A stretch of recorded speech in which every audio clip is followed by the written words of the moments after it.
Nagmumula sa Presidential Communications Operations Office, kasama ang Philippine Information Agency, Philippines News Agency, Philippine Broadcasting Service, Radyo ng Bayan, IDC, at Telebisyon ng Bayan.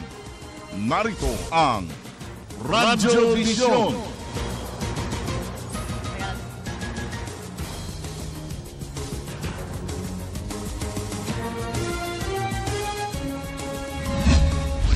Unang-una sa hani ng balitaan dito sa Radyo Vision. Bilateral meeting ni Pangulong Aquino at Vietnamese President Trong Tan Sang sa APEC Summit ikinasa na. Mas matibay na relasyon ng dalawang bansa asahan. DPWH, tiniyak na malapit nang matapos ang rehabilitasyon ng mga infrastrukturang pinadapa ng Bagyong Yolanda noong Nobyembre 2013. Pamahalaan at mga non-governmental organization sanib-pwersa pa rin sa pagresponde sa mga biktima ng Bagyong Yolanda. Ayuda at suporta patuloy nagugulong. At 6 na buwang tax holiday ipatutupad sa mga negosyo sa Tacloban City. Siksik ang mga balita kaya tutok lang sa inyong pambansang balitaan. Ito ang Radyo Vision. Mapayapa, masaganang umaga, Luzon, Visayas at Mindanao. Saan man kayo naroon, ano man ang inyong ginagawa sa mga oras na ito, samahan po ninyo kami sa isa na namang edisyon ng ating Radyo Vision sa Media ng Bayan on a Tuesday, 11 de Nobyembre 2014. At siyempre makakasama natin sa ating telestudio sina Zarina Luzuegro at Julius de Zamboron. But of course, dito po sa ating Radyo ng Bayan studio, kasama natin, kaagapay natin ang ating musa ng Baliwag, Bulacan, none other than ang ating beauty queen. Okay, Miss Vivian. Yes, good morning ka, Francis, at magandang umaga po sa lahat ng taga-subaybay ng Radyo Vision. Samahan niyo po kami sa susunod na isang oras na paghatid sa inyo ng mga pinakamaiinit na balita sa iba't ibang bahagi ng Pilipinas. Ako po ang inyong lingkod, Vivian Gulia. At ang inyong pong kaagapay, Francis Cancino, nag-aanyaya, nagbubukas ng ating ugnayan sa pamagitan ng ating message center,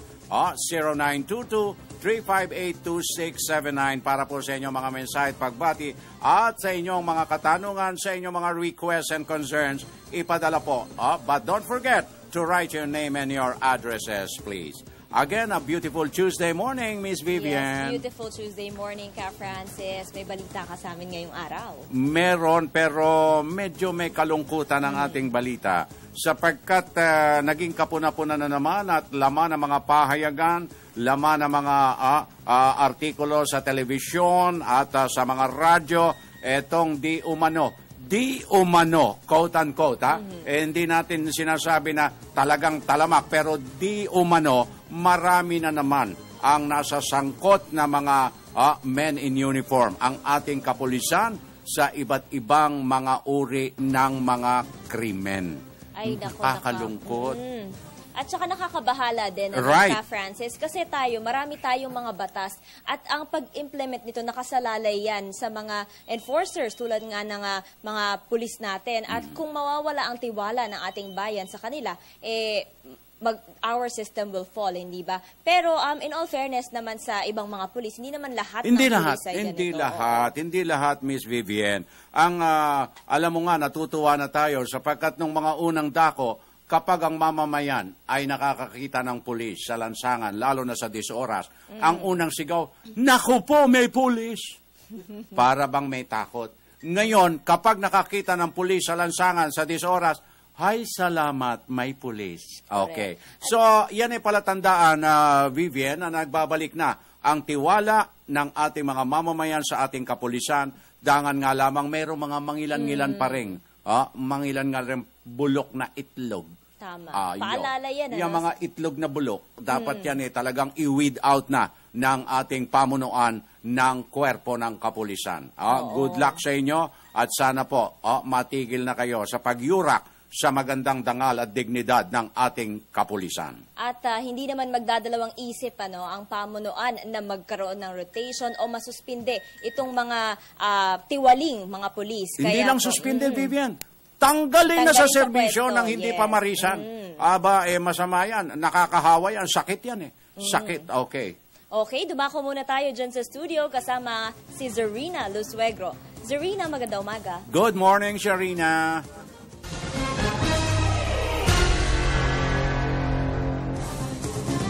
Maraming salamat Francis and Vivian. Magandang umaga bansang Pilipinas. Ngayon po ay kalabing-1 na Nobyembre sa taong 2014. Narito na po mga balitang nakalap ng media ng bayan.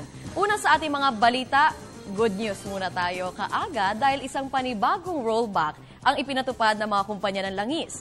Epektibo po kayo ng hating gabi, tinapyas ng mga kumpanyang Shell at Petron ng piso ang presyo ng kada litro ng gasolina habang 35 centavos sa diesel at 15 centavos naman sa kerosene.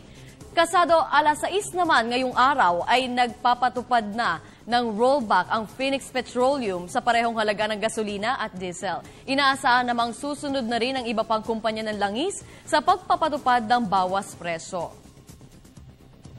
Kung di pa kayo nagsasawa sa good news, isa pang magandang balita. Ito'y para naman po sa mga kababayan nating Taclobanon dahil ipatutupad na sa Tacloban City ang 6 na buwang tax holiday sa mga negosyo doon. Ito'y para matulungan ang mga nalugi mga negosyante sa lugar na naapektuhan po ng pananalasa ng super typhoon. Malaki umano ang may tutulong nito sa pagbangon ng mga nasalantang negosyante. Bukod yan, kinilala rin ng mga mamumuhunan ng tulong ng pamahalaan at sariling pagsisikap upang makaahon ang mga kababayan nating naparalisa dahil sa malakas na pagsubok ng panahon.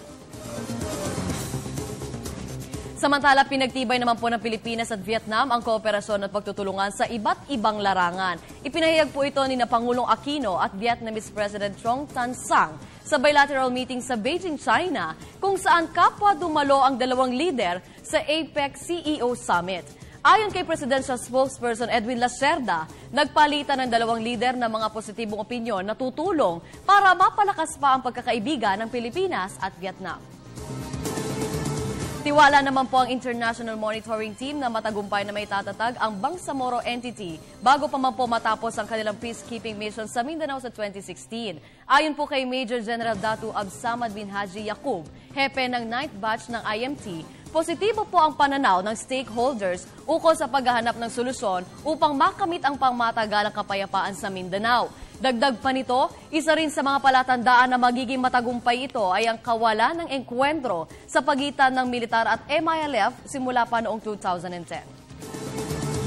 Sa ibang balita, kinilala naman po ng United Nations ang nasa 30 pulis na nagsilbing peacekeepers sa Liberia. Ayon po sa UN mission in Liberia, kabilang sa mga pinarangalan ay si Deputy Police Commissioner Cesar Hawthorne at ang mga pulis na pinangungunahan ni Contingent Commander Superintendent Eduardo Abaday. Ayon kay UN Chief of Mission Karine Landrin, binigyan ng mga ito ng medalya dahil sa kanilang mahalagang papel na ginampanan para sa pagpapanatili ng kaayusan sa Liberia sa harap po ng patuloy na banta ng Ebola virus.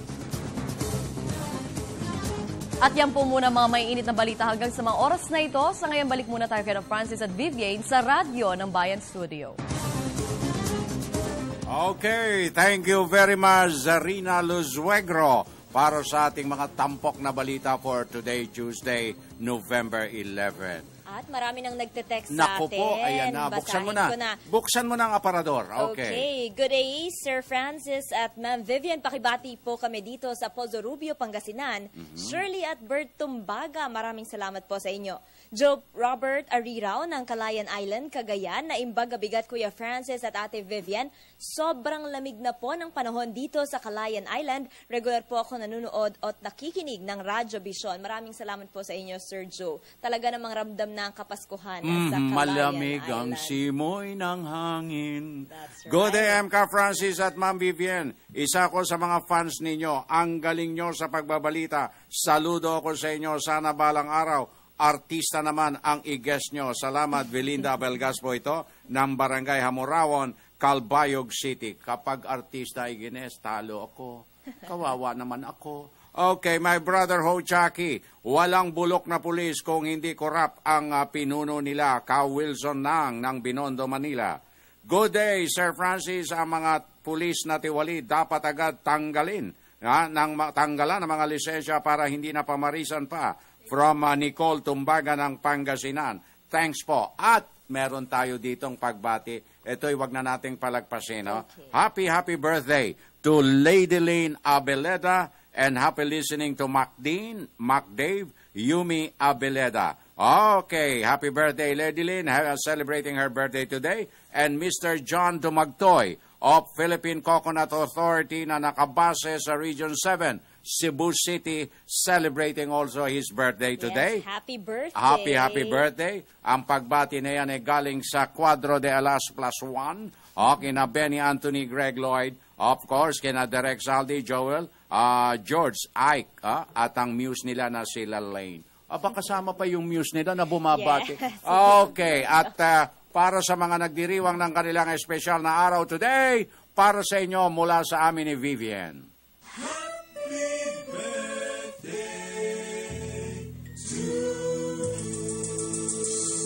Okay, happy birthday sa inyong lahat dyan at paramdam naman kayo. Samantala, puntahan na natin ang unang bulusok ng ating Provincial Roundup. Bayan Patrol Report. Unahin natin ang ating radyo ng Bayan Iloilo with Paul Tarosa. Paul, maayong aga sa imo, konektado ka.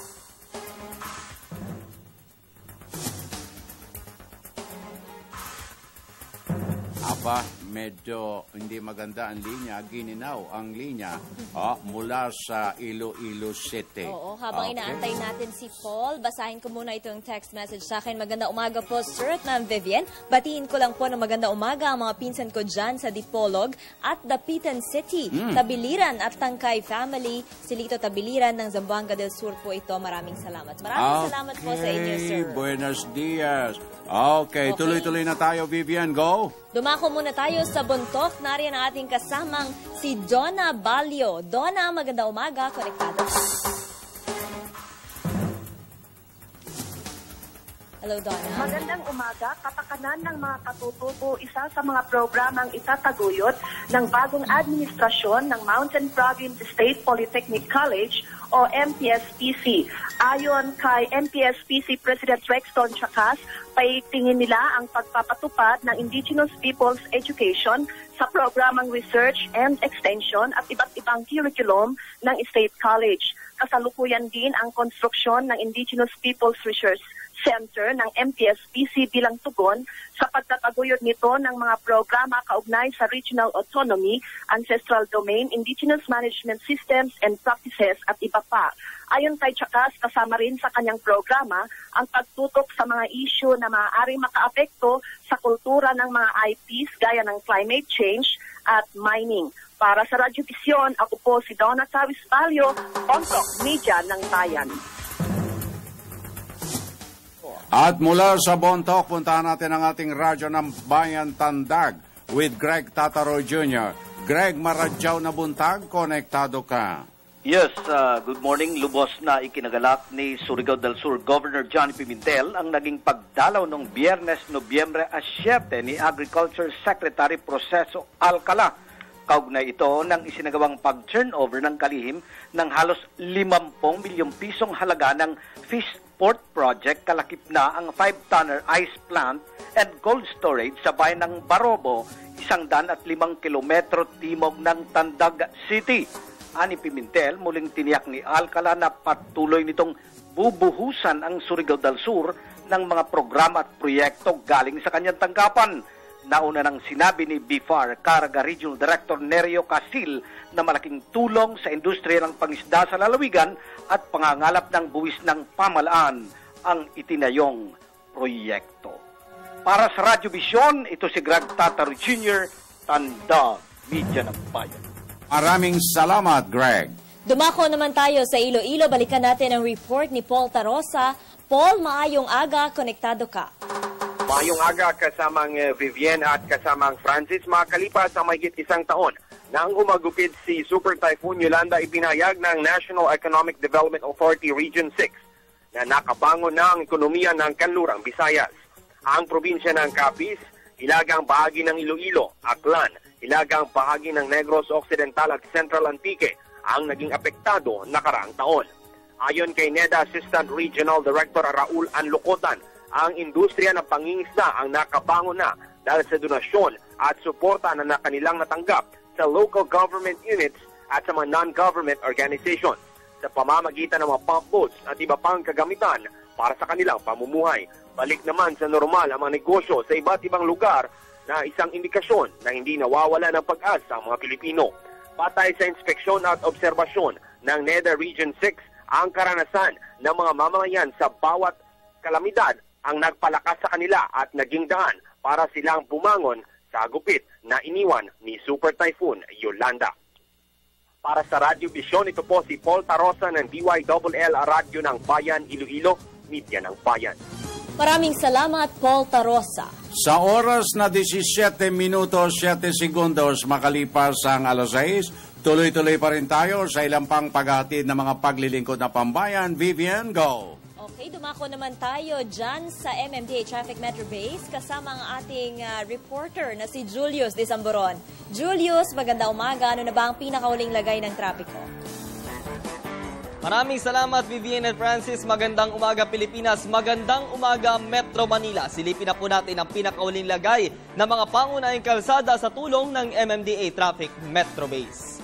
Unahin po natin ang bahagi po ng EDSA Balintawak sa lungsod po ng Quezon. Sa mga oras pong ito, magiging maluwag na maluwag pa po ang inyong aasahang sitwasyon ng trapiko sa bahagi ng southbound lane.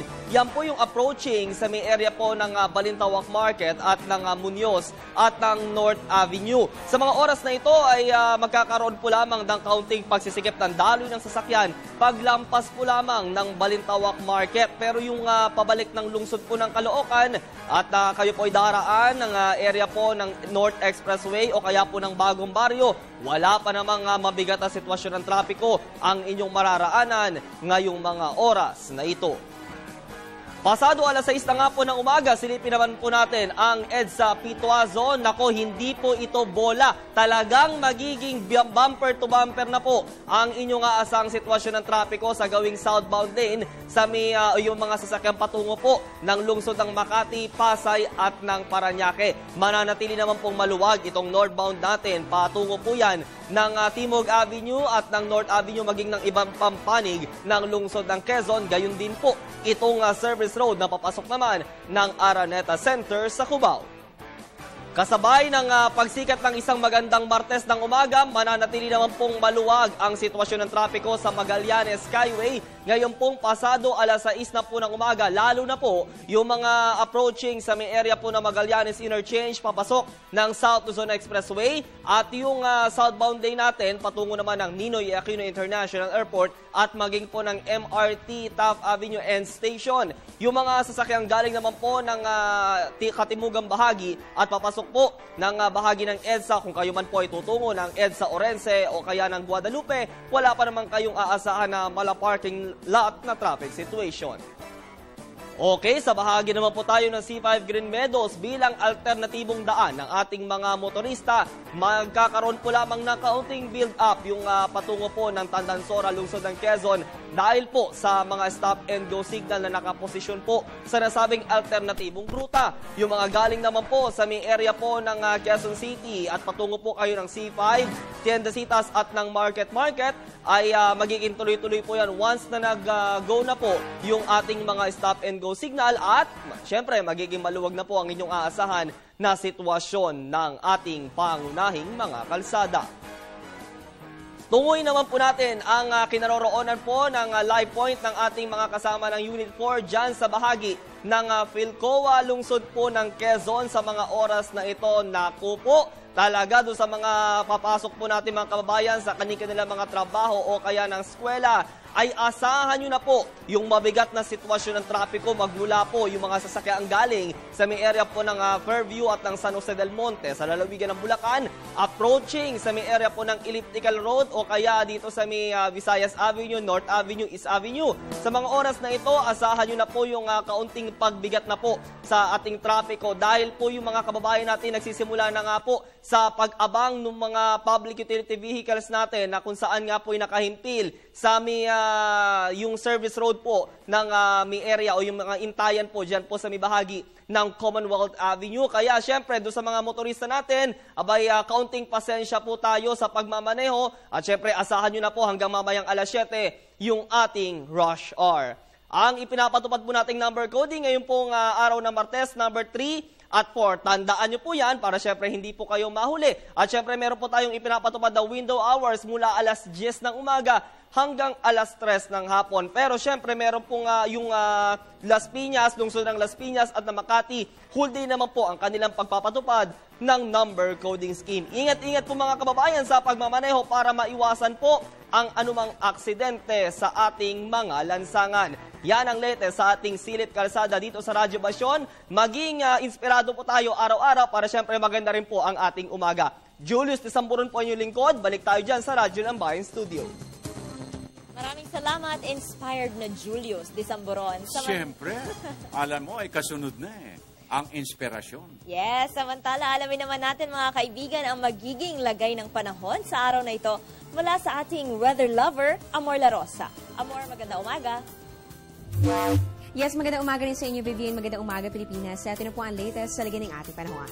Para po sa araw ito ng Martes, patuloy pa rin po sa pag-iral itong northeast monsoon o yung hanging amihan. Particular na po yan dito sa northern hanggang dito po yan sa may central Luzon. Para po sa mga susunod na oras, inaasahan po natin dito sa Metro Manila, gitnang Luzon. Ganoon po dito sa may Cagayan Valley, Cordillera hanggang dito po yan sa may Ilocos region. Inaasahan po natin ang bahagyang maulap na kalangitan na meron lamang po may hina at mga pulu-pulong pag-ulan lamang. At para po sa natitirang bahagi ng ating bansa, inaasahan po natin ang bahagya hanggang sa maulap na kalangitan na meron pa rin pong posibilidad ng mga pulo-pulong pag-ulan o pagkidlat at pagkulog, lalong-lalo na po yan pagsapit ng hapon o kaya naman ay sa gabi. Kaya make sure meron po kayong baong payong kung kayo po ay lalabas sa inyong mga tahanan.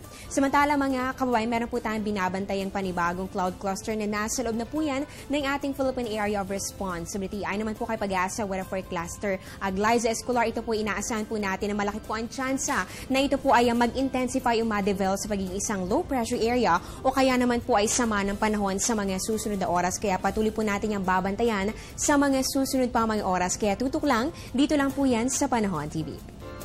At yan po muna ang latest mula dito sa Pag-asa para po sa Radyo Vision. Ako po si Amor La Rosa, Media ng Bayan. Maraming salamat, Amor La Rosa. Samantala, 23 minutos, 43 segundos na makalipas ang alas 6 at mamaya, Vivian, sa hapag ng ating talastasan, isang napapanahong usapin na naman. Ito hindi lang concern ng iilang sektor ng lipunan, kundi concern ng bawat mamamayang Pilipino. Concern nating lahat ito. At dito kinakailangan ipakita natin ano ba ang maiaambag natin.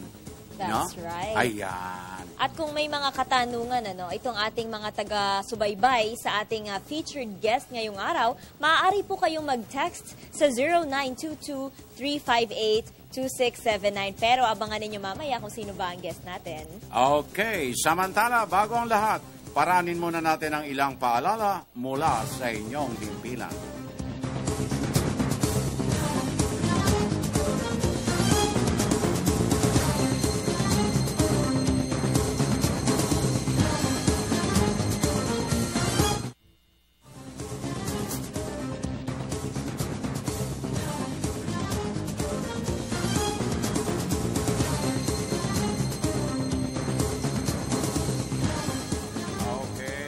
Tuloy na tayo mga kaibigan, 26 minutos, 36 segundos na makalipas ang alas 6. Again, Vivian, buksan na naman ang aparador ng ating message center. Okay, good AM po, kagalang-galang na Sir Francis at gandang Vivian, pakibati po ng happy 79th birthday ang bayaw kong si Mr. Martin Barameda ng Barangay Tamagan, Bakakay, Albay. Maraming salamat po, God bless. Dolly Baswayor ng San Juan City. Happy birthday po, Sir Martin. At good morning, Sir Francis and Ma'am Vivian. I'm Divina Cantero from Ormoc City, Leyte. Parati po kaming nanunood ng inyong programang Radyo Vision every morning. More power sa inyong programa at maraming salamat po. Maulan nga buntag sa inyo ka Francis at ka Vivian. habang nagkakape kami, nanonood kami sa inyo para malaman kung ano nang kaganapan sa Pilipinas. Maraming salamat po. More power and God bless. Pakibati po si Emilita Bacoro Canunayon sa Hingoog City. Daghan kayong salamat. Okay, buenos dias po. Pakibati po ng belated happy birthday kay Femari Colpable ng barangay Balabagon, Moal, Boal, Cebu, na nag-birthday nitong nakalipas na Oktubre, last Friday, at maligayang pakikinig sa mga taga-Badyan, mga taga-Dalaguete at sa lahat ng followers ng Radyo ng Bayan. Alberto Amandoron po ng Poblasyon, Badyan, Cebu. Good morning po, Sir Franz and Ma'am Vivian. Believe ako sa enforcers na naglalako ng kakanin. Sana ganun lahat ang mga pulis. From Joyce of Tabuk City, Kalinga. And good morning, Ka Francis at gandang Vivian. Salamat po sa maganda ninyong programa. Tuwing umaga, Lex Reynante ng San Vicente, Owas Albay. Talaga naman. Thank you very much sa lahat ng ating mga texters, listeners, and viewers nationwide and worldwide. Samantala, Vivian, pasok na naman. Dumako na tayo sa ikalawang bugso ng ating mga balita. Sa ating Provincial Roundup. Unahin natin ang ating radyo ng Bayan Dagupan with Dexter Dupagan. Dexter, na imbaga bigat kakabsat. Konektado ka.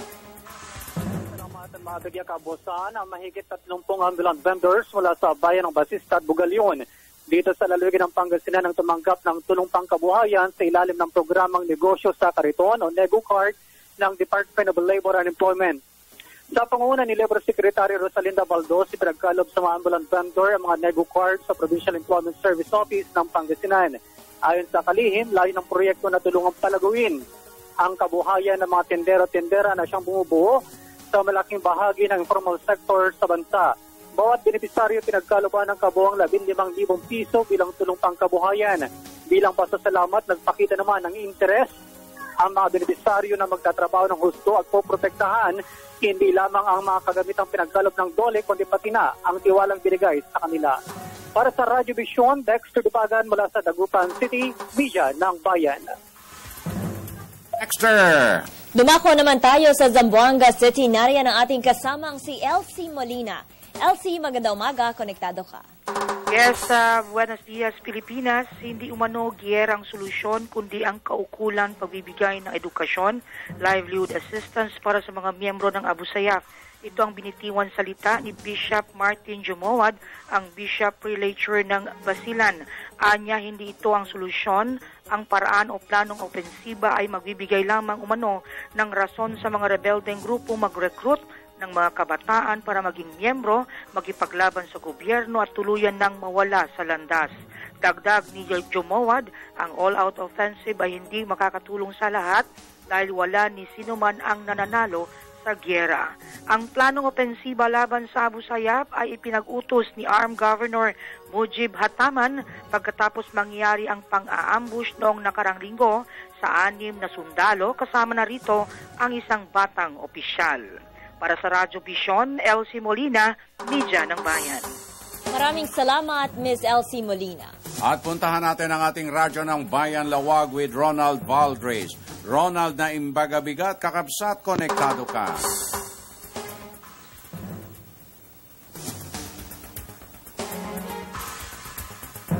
Medyo bumitaw na naman ang ating linya ng komunikasyon.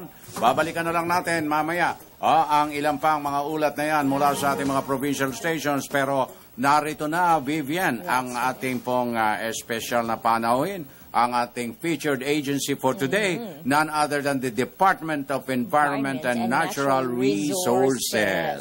Yes. And of course. Oo, kapiling po natin ngayong umaga ang Undersecretary ng Department of Environment and Natural Resources, si Undersecretary Leones Jonas.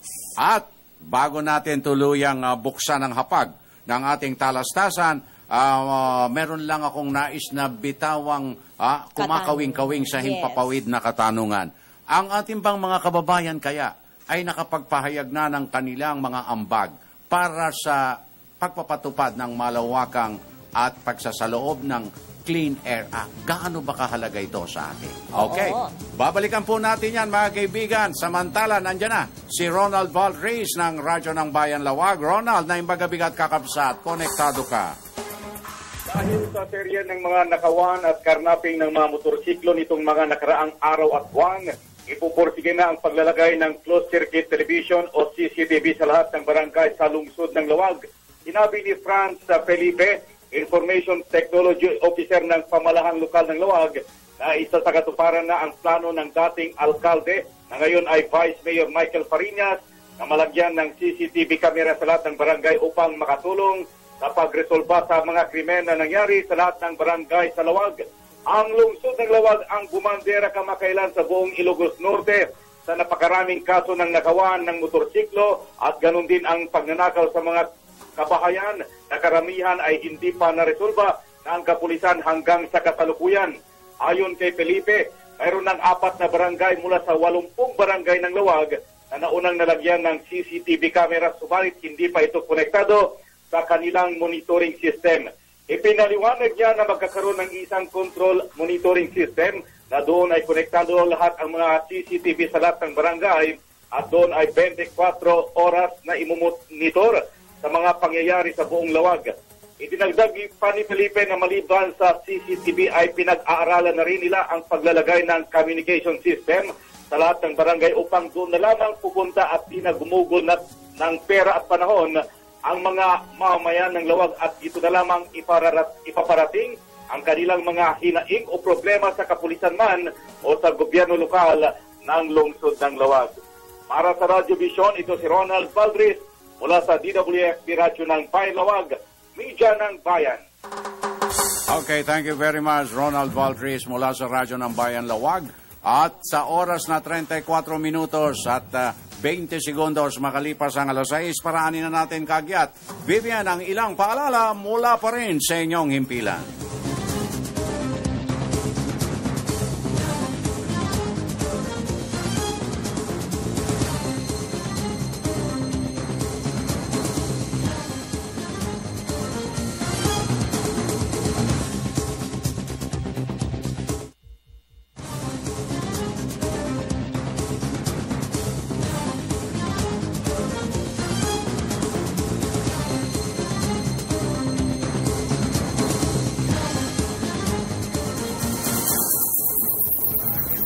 Tuloy-tuloy na po tayo sa ikalawang bahagdan ng ating Tuesday edition. At sa puntong ito, Vivian, bubuksan na nating opisyal ang ating hapag ng talastasan. So, ipakilala mo na ang ating butihing panauhin for today. Mga kaibigan, kapiling po natin ngayong umaga ang Undersecretary ng Department of Environment and Natural Resources at ang OIC Director ng Environmental Management Bureau, si Yusek Jonas Leones Jr. Magandang umaga po sa inyo, Yusek. Good morning, sir. Morning, Frank. Morning, Vivian. Yes, Yusek, kanina po merong iniwang katanungan si Ka Francis. 10 taon na po itong Clean Air Act. Kamusta na po ang implementasyon nito sa ngayon? Ang bad news dyan, Frank, Vivian, hindi maganda ang ating kalidad ng hangin dito lalo na sa Metro Manila. Okay. Dahil kung mapapansin ninyo, parami ng parami ang ating mga vehicles, mga sasakyan. At nakita nyo naman yung dating naratakbo natin ng 1 oras sa isang point A to point B, medyo tumatagal. Minsan 3 oras, 4 na oras. So malala. So kailangan natin talagang ipaalala sa ating publiko yung mga ating mga dapat na gawin para ma-address natin yung mga pollution dito, lalo-lalo na sa Metro Manila. Sir, in relation to that, dumadami na po ang sasakyan at ako po personally nakikita ko rin po sa mga kalsada na despite po yung mga emission testing na ginagawa po, ay marami pa rin po talagang smoke belcher sa ating mga kakalsadahan. Salamat sa Vivian sa magandang tanong mo. Yan nga ang nagiging problema natin sa implementasyon ng Clean Air Act, no? So, kahit na meron tayong tinatawag na private emission testing centers, pero itong mga PETC na ito ay hindi nagiging epektibo para ma-check natin kung talagang nag-smoke belt yung ating mga sakyan. Okay. Kaya nga itong ginagawa nating programa ngayon, nakikipagtulungan tayo sa DOTC, sa DTI, sa DOH, para ma-implement natin ng maigi ang Clean Air Act. At isa nga sa mga programa natin ay yung pag-i-implement ng tinatawag nating inspection at saka maintenance ng vehicle. Kasi nangyari ngayon, puro emission testing lang. Minsan, ang nangyari pa sa mga PETs natin, no show. So, ibig sabihin, nakakaroon talaga ng mga problema sa ating mga emissions. Pero, Yusek Leones, alam po namin na talagang masidi ang kampanya ng Department of Environment and Natural Resources hinggil dito sa pagpapatupad na ito ng ating Clean Air Act. But the thing is, medyo, siyempre, alam po natin na kulang din ang manpower complement, ang resources, of course, para maging massive, no? Mas lalong patindihin natin. Dahil natutuwa ako pag nakikita ko sa mga lansangan na nandoon ang inyong presensya at random checking. At marami talaga, Vivian, maraming nahuhuli sa ganon. Pero hindi po natin always na magagawa yun. Ano po, any time of the day. So talagang kailangan pa po ang tulong ba ng ating pribadong sektor dito sa bagay na ito? Hindi lang, alam mo, Frank, magandang tanong din yan. Kasi kahit nasabihin natin ang gobyerno, pamahalaan ay talagang tinututukan ng pag-implement ng Clean Air Act. Kaya lang, kailangan natin ding makasama ang mga private sectors, publiko, at may kanya-kanyang share din para ma-address ang pollution. Like for example, sabi nga natin, isang sa mga bagay na ito, dahil sa ating statistiko, Frank, Vivian, 80% of our pollution or pollutants na nandito sa Metro Manila ay nanggagaling sa motor vehicles. Kaya nga sabi natin, kung ma-maintain ng mga ating mamamayan ang kanilang mga sasakyan, at wala na masyadong pollution coming from motor vehicles, pwede nating sabihin na 80% solved na ang ating pollution. Kaya nga sinasabi natin, hindi lang kaya ng gobyerno ito, so kailangan din may mga private sector magtulungan din kung paano natin ma-address itong delikadong kalidad ng hangin natin dito sa Metro Manila. Pero, rin talaga. Oo, totoo yun. Pero kinakailangan din siguro talaga, Yusek, na magkaroon tayo ng talagang mas massive pang information and education campaign dito sa aspeto ng pollution particularly. Kaya nga, Frank, ito yung magandang oportunidad. Gusto ko sanang imbitahin din. Meron kami sa November 17. Check Your Car Day. It will be a program or activity that will be undertaken nationwide para ma-aware yung ating mga mamamayan. Ito yung lahat ng 500 PETCs nationwide will be participating in this activity. Free ang pag-check ng kanilang vehicles. Ito ilo-launch natin sa DNR sa November 17 sa DNR compound. Sa DNR compound lang po. Dito, kapitbahay lang natin. DNR compound, lahat ng vehicles, private vehicles, kung pwedeng mag-check doon, pumunta ron at para ma-check yung kanilang sasakyan kung talagang nag-i-emit ng mga pollutants. And then, this will not only be implemented or held in Metro Manila but nationwide. Wow, simultaneous. Okay. At alam nyo, nabanggit nyo yung emission testing centers na yan. Yan po ay naitanong ko na rin doon sa nakalipas naming tinampok na ahensya. Vivian, naalala mo? LTO. Oo, ang Land Transportation Office. Kasi bukod nga sa nabanggit din ngayon ni Yusek, mga no-show sa pagpaparehistro. No? At saka nagtataka ko, yung duration po ng effectivity nung anti-smoke belching niya, 3 buwan lang. So, after 3 months, pwede ka na ulit mag-emit ng pollution, hindi ba? So, ano po ang purpose talaga niyang emission testing scheme na yan, Yusek? Alam mo, Frank, magandang tanong din yan kasi under sa Clean Air Act, hindi naman talaga PETs yung kailangan. Kailangan natin dyan, base sa Section 21D of the Clean Air Act. Sabi dito, kailangan magkaroon tayo ng tinatawag na motor vehicle inspection system at saka maintenance. So, ibig sabihin, ang sasakyan mo, pagka pumasok sa LTO yan, hindi lang emission ang tinitingnan. Tinitingnan din dyan yung mga engine, yung kapa-brake, yung talagang yung roadworthiness ng sasakyan. Hindi lang emission. Kaya tama ka. After 1 month or 3 months, minsan iniipit nga yung makina para walang masyadong emission. Kaya ang nangyari yan, so after 3 months, talagang mag-smoke belching pa rin yung mga vehicles natin. Yes, Yusek, in connection with this effort po, no, na mabawasan itong mga smoke belchers sa ating mga kalsada, meron pong proposal na yun daw pong mga sasakyan na edad 10 years na lang po ang mga hayaan na magbiyahe po sa ating mga kalsada. Are you in favor of this or is the DENR in favor of this proposal? Yes, actually, nanggaling yung proposal na sa DNR. Okay. Ang DOTC at saka LTO, ginagawa nila sa mga taxi yan, sa mga private vehicles. But alam nyo ba na, Frank, Vivian, sa Singapore, for example, Singapore, and other parts of the countries, pagka 10 years old na yung sasakyan, pinipace out na nila. Pero sa atin, walang ganon. Mukhang dito naman dinadala. Dito dinadala. Kaya nga ang ginagawa natin ngayon, Vivian, tama si Vivian, pinopropose namin, hindi naman 10 years old. Baka po pwedeng pinopropose namin, at least 15 years old. Hindi na gamitin. Pero hindi kagaya ng ibang bansa na talagang totally phase out. Hindi na magagamit. Pero dito sa atin, ang ginagawa, baka sabihin naman ng mga ibang mamamayan na anti-poor tayo. So, ang ginagawa natin dyan, na sinasabi natin, huwag nyo nang gamitin yung mga lumang sasakyan dito sa mga thoroughfares, sa mga areas na talagang highly polluted na. But then, itong masakyan ito, if very well maintained and conditioned, they can still use this in other parts of the country. Ayun naman pala. Okay. Now, Vivian, napag-uusapan natin itong aspeto ng Clean Air Act. Andiyan na nga itong isa sa pinakamalaking factor, itong pollution. Ano po? Aside from air pollution, alam ko na mataman nyo ring sinusubaybayan ang water pollution at noise pollution at iba't iba pang mga pollution, lalo na yung mga nakikita nating nakapaligid na puro pollution. Ano po? Gaano na po ang ating drive laban dito, Yusek? Alam mo, itong ating mga batas na ini-implement sa DNR, Frank, tinatawag natin Clean Air Act, Philippine Clean Water Act. So, ito sama-sama to sa pag-address ng ating pollution. For example, itong Clean Water Act.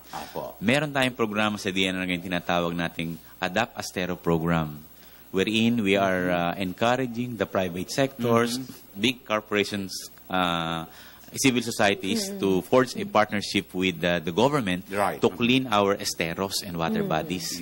So, ibig sabihin, tinatanggal, hindi lang mga pamahalaan ang naglilinis ng ating mga katubigan. Humingi rin tayo ng tulong sa private sector. So, dahil resource-wise at saka manpower-wise, wala tayong ganong kalaki na resources. So, kailangan natin talaga ang mamayan para matulungan. Isa pa yung Solid Waste Management Act. Although the DNR or the government is not really the main actor in implementing this act, but then we are also supporting the local government units to comply with the provisions of the Solid Waste Management Act. Yusek, may katanungan lang po tayo mula sa ating taga-subaybay. Good morning po. Ano po ba ang role ng LGU when it comes to the implementation of the Clean Air Act? Marlene Fuentes ng Hingoog City. Malaki. Kasi sa amin kami, nagbibigay kami ng standard, pero usually, pagka, di ba, meron tayong tinatawag autonomy of the local government units. So, ibig sabihin, napakahirap naman ng isang LGU na mag-encourage o mag-invite ng mga investors kung ang area nila ay polluted. So, nobody will be going there in their areas kung polluted. Kaya ang ginagawa namin, nakipagtulong sa LGUs in terms of policies, ordinance, on how really to strictly implement the provision of the Clean Air Act. For example, itong sa Pasig, meron kaming mga ASBU, yung smoke belching unit, mga groups. Ito, ginagawa namin ito, hindi lang sa DNR. Partner namin ng local governments para nanguhuli kami ng mga smoke belchers. So, kanila talaga yan. Tinutulungan lang namin sila at saka nagkakaroon pa sila ng mga pag-i-implement ng mga activities like for example sa mga solid waste, yung pagsusunog, bawal na yan, mga ganon. So, katulong namin sila doon. Okay. Yusek, ang katanungan ko po, sa enforcement lang po ba tayo nagkakaroon ng problema? Or yun po bang batas natin, meron din pong mga loopholes? Ano po ba yung mga karagdagang batas pa para makatulong sa DENR na, magkaroon ng ngipin against these mga violations ng laws against pollution? Alam mo, sa tingin ko, Vivian, ang problema natin, for example, sa Clean Air Act, ang problema ko, ang alam ko dyan, kailangan lang natin to strictly implement yung batas. Like for example, sabi ko nga, itong batas ng Clean Air, dahil tatlong pamahalaan ng sangay ng pamahalaan ang nag-i-implement nito.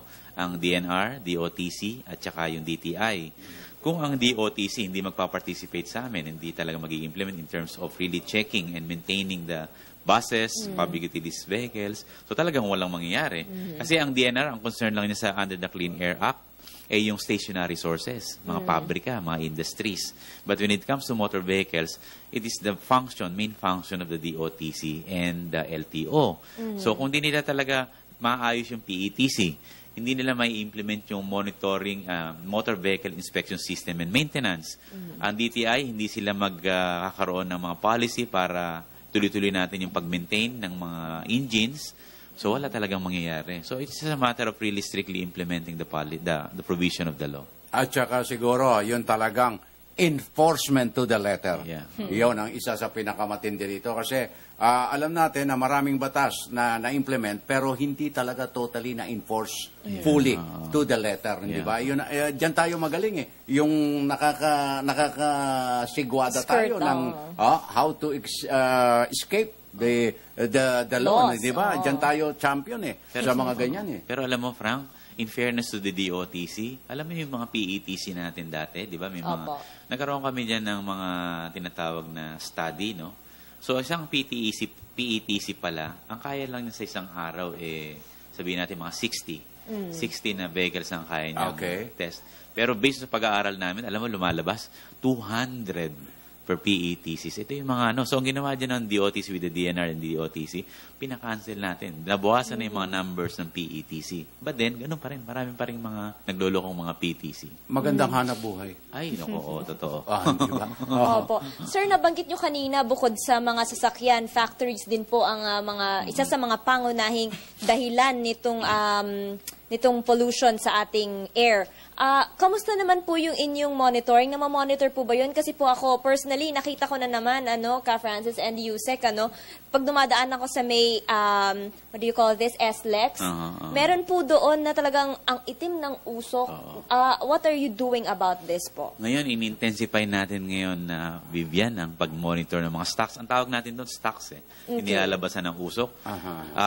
Ni-require natin sila magkaroon ng tinatawag na continuous emission monitoring. Okay. So, tapos, ang ginawa natin, kung sa mga ibang bansa, makikita nyo yung kanilang mga coal power plants, incineration. Yung kanilang mga stocks, merong CCTV. So, ang ginagawa natin, ang ating kalihim ngayon, dahil sabi natin, kailangan monitor na, sabi mo nga, yung mga usok na ganyan. Ang ginawa nating kalihim ngayon, nagkaroon siya ng instruction to all our regional offices to require all industries with stocks na dapat merong CCTV 24/7 with night vision capability. So, ibig sabihin itong CCTV nakakonekta na sa amin. So, we can monitor them anytime we want. So, ngayon, yung mga ganyan sabi nung nakita ng Vivian, yung malaking usok. Saka gabi po, kaya mabuti na may night vision. So, ngayon, open yung aming office. Anytime, i-text nyo lang kami, give us the details or address, and we will be looking into it. Hindi po pwedeng i-duplicate natin yan, Yusek. Dito naman sa mga factories na nag-i-emit ng mga pollution sa ating mga katubigan. In the same manner, pwede din po yan. Yes, ano po? under the Clean Water Act, mahigpit kami dyan. Ayan, mahigpit kami. Now, napag-uusapan natin yung mga pollution ordinaryo dito sa kalunsuran. Ano po? Kamustahin naman natin ang ating mga kanayunan. Yusek, sa inyo pong pamamasyal mula Luzon, Visayas at Mindanao, kamusta na po ba ang ating kapaligiran? Alam nyo ho, nalulungkot kami dahil kapag nasa eroplano ka, dati-dati luntian ang nakikita mo. Ngayon, pag nasa taas ka ng eroplano, ang makikita mo ay putikan. Kamusta na po ba ang kampanya natin dito sa ating kapaligiran? Maganda yung tanong mo na yan kasi nung bago mo po ang ating administrasyon, talagang maraming mga kalbong kagubatan. Kalbo. Yan. Ang dami pong lumapastangan talaga. Ang daming kumalbo talaga. Naku, teka, ang dami pala. Teka, excuse me. Sige po, Yusek. Kaya ang ginawa natin ngayon sa pamagitan ng ating pamahalaan. Opo. So, inilunsad po natin yung tinatawag nating National Greening Program. So, ang layunin po nitong National Greening Program is to plant 1.5 billion trees in 1.5 million hectares. So, by 2016. Ito po, very ambitious yung aming programa. Dahil can you imagine, before this administration, 20 years, ang total lang na nataniman ng ating pamahalaan noon ay umaabot lang sa mga, sabihin natin, ng mga 500,000 hectares. But then, this ambition for the next, from 6 years nating nandito, ang plano natin ngayon ay magtanim ng ganitong karaming seedlings in 1.5 million hectares. So, ibig sabihin, by 2016, magkakaroon na tayo ng graph na mas marami na yung planted kaysa ron sa Kalbong, Kagubatan. Okay. Sir, kumusta na po yung estado nitong proyektong ito? Kasi 2 taon na lang po ang nalalabi sa ating administrasyon. Wow! Achievable po ba, Yusek? So far, ang ating kalihim po nakatutok po doon. So kung magpupunta po tayo sa mga regional offices namin, makikita nyo yung aming mga natanim.